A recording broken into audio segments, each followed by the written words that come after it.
Ah, Albert Fish.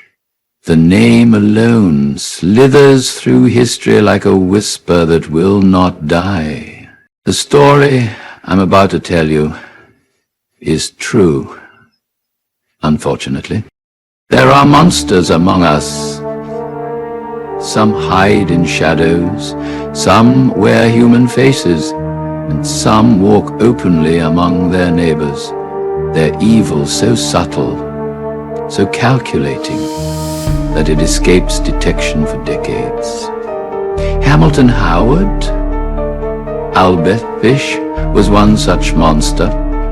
Born May 19, 1870 in Washington, D.C., he was the youngest child in a family already touched by darkness. His father, 75 at his birth, died when Albert was just 5. His mother, haunted by her own mind, struggled to protect her children, yet her own hallucinations hinted at the darkness that would shape Albert. From the orphanage to the streets of New York, young Albert's mind was forged in pain and fascination. Beatings became lessons. Fear became curiosity. The boy who had been cruelly nicknamed Ham and Eggs began to crave control over suffering. By 12, he had begun exploring behaviors beyond comprehension. By 20, in New York City, he had begun a life that would soon terrify generations. He married, fathered children, and outwardly appeared normal, yet beneath the surface, a darkness grew.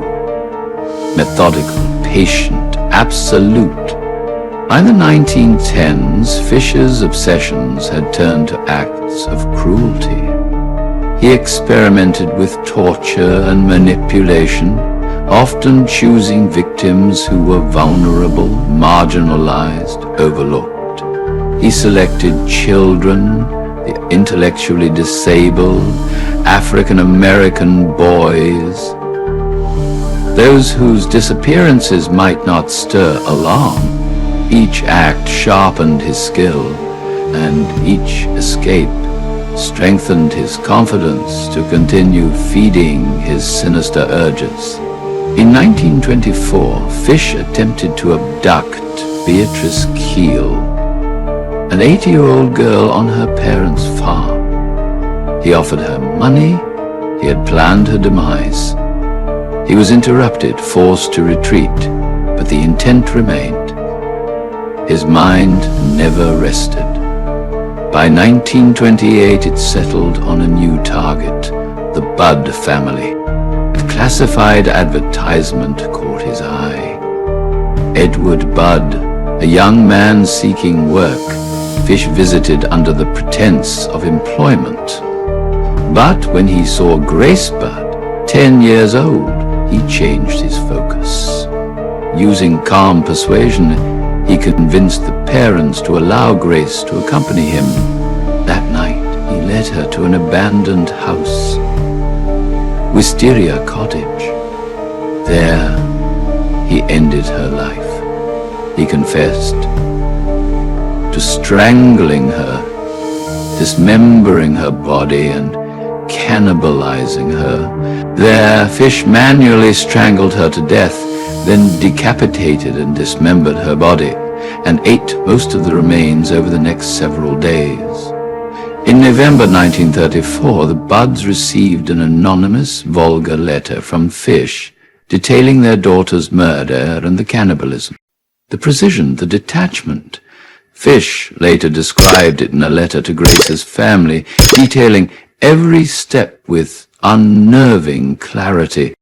My dear Mrs. Budd, in 1894, a friend of mine shipped as a deckhand on the steamer Tacoma, Captain John Davis. They sailed from San Francisco for Hong Kong, China. On arriving there, he and 2 others went ashore and got drunk.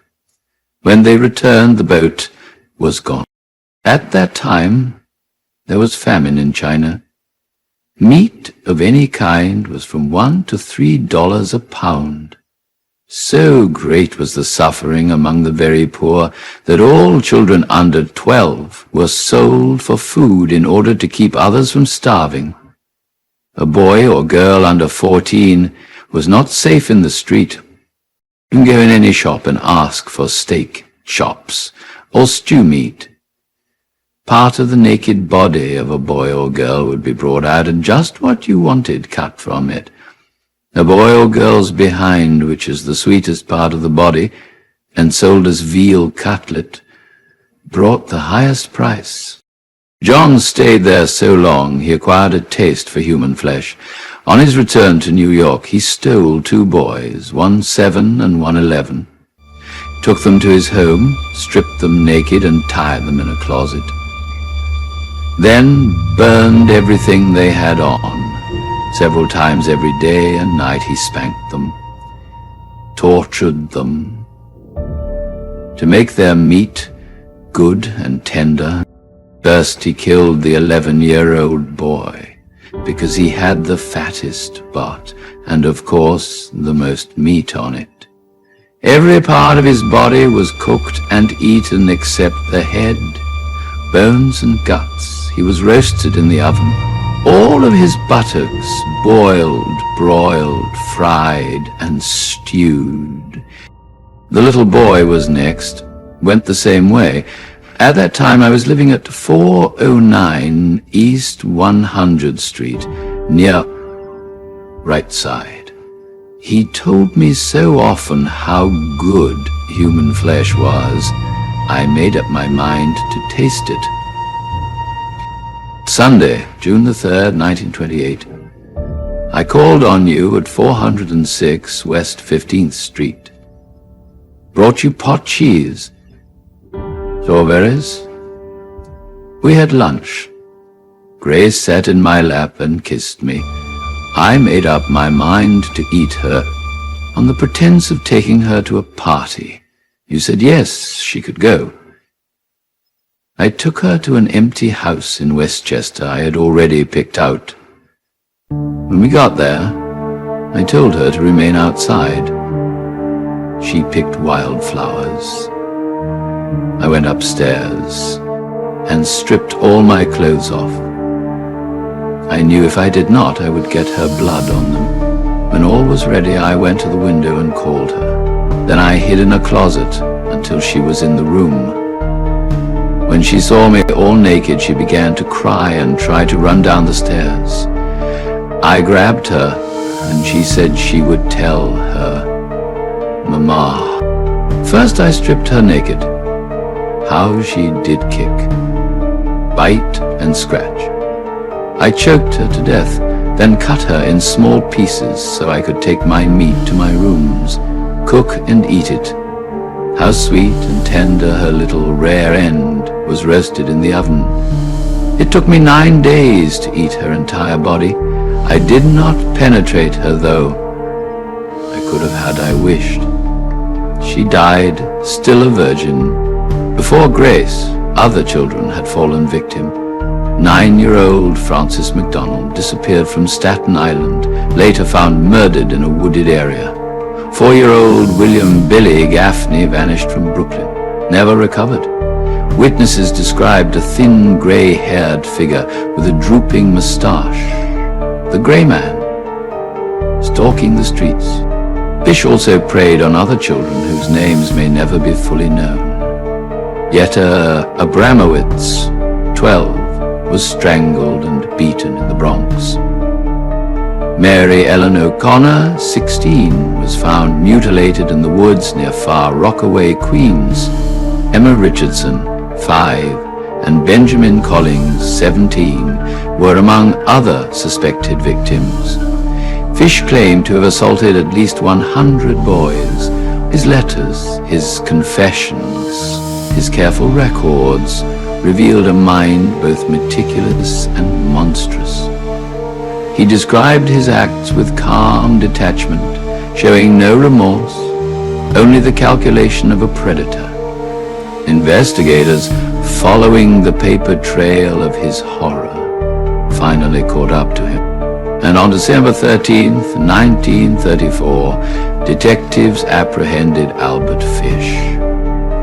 He surrendered without resistance, and in custody he spoke freely of his crimes, his full scope of cruelty, his manipulations, and his compulsions were laid bare.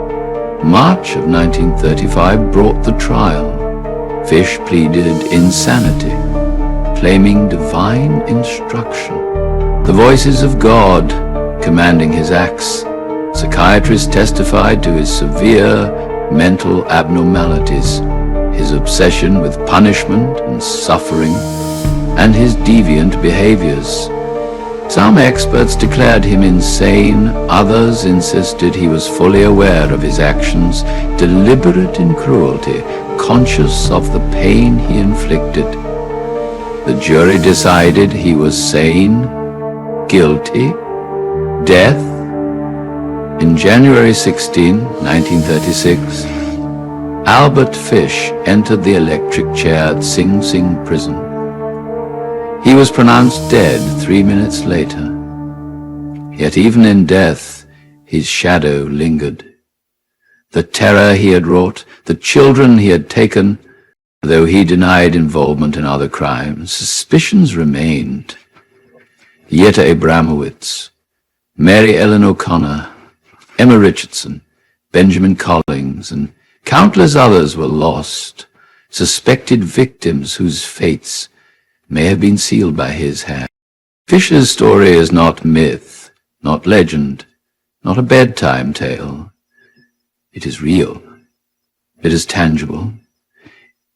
It is proof that evil can walk unnoticed, can linger patiently, and can strike without warning. Albert Fish's life, his crimes, his letters, and his confessions remain a chilling reminder. Some monsters are not born in stories. Some monsters are very real, and their shadows fall far beyond evil. If you found this true story fascinating, please share your thoughts in the comments and give this video a like, and I will continue to bring you even more. Hit that subscribe button to join our coven of like-minded individuals, because this is where you belong.